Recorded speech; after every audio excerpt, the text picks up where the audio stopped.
वर्तमान समय में जो शिक्षा है वो केवल अर्थ और काम की शिक्षा है। आजकल लोग पढ़ते किसके लिए हैं? उत्तर दो। आजकल लोग पढ़ते हैं केवल अर्थ कमाने के लिए, पैसा कमाने के लिए। पैसा कमाएंगे और अपनी कामनाओं को पूरा करेंगे बस। आजकल की विद्या पेट भरू विद्या हो गई है। पढ़ो और पेट भरते हैं बस। आजकल के लोगों को धर्म से कोई मतलब नहीं, मोक्ष से कोई मतलब नहीं। इसलिए मेरी मां, ये सिस्टम सब बिगड़ गया है। हमारे देश में बलात्कार होते हैं, महिलाओं का शोषण होता है। कौन करता है? अच्छा एक बात बताओ, जिसके अंदर धर्म होगा क्या वो किसी के साथ रेप कर सकता है, बलात्कार करेगा? धर्म बहुत बड़ी चीज है ना मेरी मां। धर्म क्या है मैया? सुनो, धर्म क्या है समझ लो। अच्छा ये बताओ मैया, आप लोग बताना, आप लोग अपने पति को और अपने पिता को एक ही नजर से देखते हैं कि दोनों को देखने की नजर अलग अलग है? जोर से। पति को और पिता को एक ही नजर से देखते हैं कि अलग अलग? क्यों?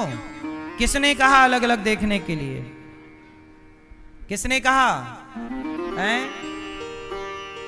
धर्म ही है जो ये बताता है कि पिता को कैसे देखें और पति को कैसे देखें। जिस दिन धर्म आपके अंदर का मर जाएगा उस दिन पिता और पति का भेद भी मिट जाएगा।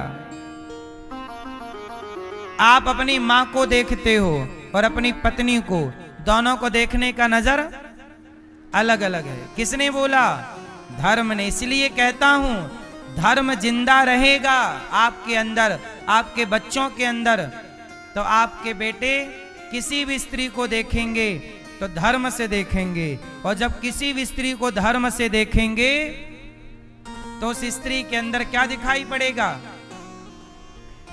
स्त्री के अंदर आपकी मां दिखाई पड़ेगी। जब आपसे बड़ी होगी तो वो मां होगी, बराबर की होगी तो वो बहन होगी, और छोटी होगी तो वो आपकी धर्म की नजर से देखोगे तो हर स्त्री या तो मां के रूप में, या बहन के रूप में, या बेटी के रूप में दिखेगी। और धर्म नहीं होगा तो स्त्री किसी भी उम्र की हो, लोग उसे गलत तरीके से ही देखते हैं। क्यों? क्योंकि इनके अंदर का धर्म मर चुका है। इसलिए कहता हूं जितने अपराध हो रहे हैं ये अपराध समाप्त हो जाएंगे। कब? जब व्यक्ति के अंदर धर्म जिंदा हो जाएगा। आज धर्म मरा है तो अपराध बढ़ गया। अच्छा ये बताओ, रावण धर्मात्मा था कि नहीं? जोर से, जोर से, जोर से। मैया, पीछे वाली मैया बताएंगी, रावण धर्मात्मा था कि नहीं? ओ लाल मैया, ओ लाल मैया। नहीं बैठोगी मेरी मां?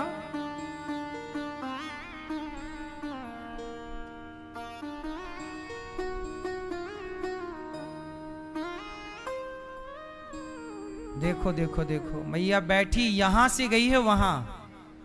यहीं नहीं बैठ सकती थी मैया। नहीं, वहां पंचायत करने को पड़ोसन बैठी है ना, तो पंचायत करते करते कथा सुनेंगे।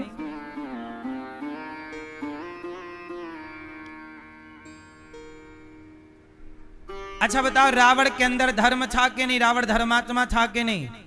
जोर से, जोर से। अरे रावण धर्मात्मा होता, रावण के अंदर धर्म होता तो क्या पराई स्त्री को चुराना धर्म है? रावण के अंदर धर्म होता तो रावण का सर्वनाश ही क्यों होता? रावण का सर्वनाश ही इसलिए हुआ क्योंकि उसके अंदर धर्म नहीं है। इसलिए कहता हूं मेरी मां, राम के अंदर धर्म है और रावण के अंदर धर्म, इसलिए रावण का नाश हो गया। अपने अंदर के धर्म को मरने मत दीजिएगा। और धर्म क्या है? पराई स्त्री मां है, यही धर्म है। पराया पुरुष पिता है या भाई है या पुत्र है, यही धर्म है। तो पहला पाठ धर्म का, दूसरा पाठ अर्थ का, तीसरा पाठ काम का। आज के बच्चे स्कूल कॉलेज में जा रहे हैं, पेट भरी विद्या सीख रहे हैं और इनके अंदर धर्म तो है ही नहीं। पराई बहन बेटी को देखो, क्लबों में जाके मुन्नी बदनाम हुई चल रहा है दिन भर, शीला की जवानी चल रही है। बोलो हाँ, ये धर्म है? आजकल विद्यालयों में धर्म नहीं है मेरी मां। आप अपने बच्चों को पढ़ाने भेजते हो, पर वहां जाकर ही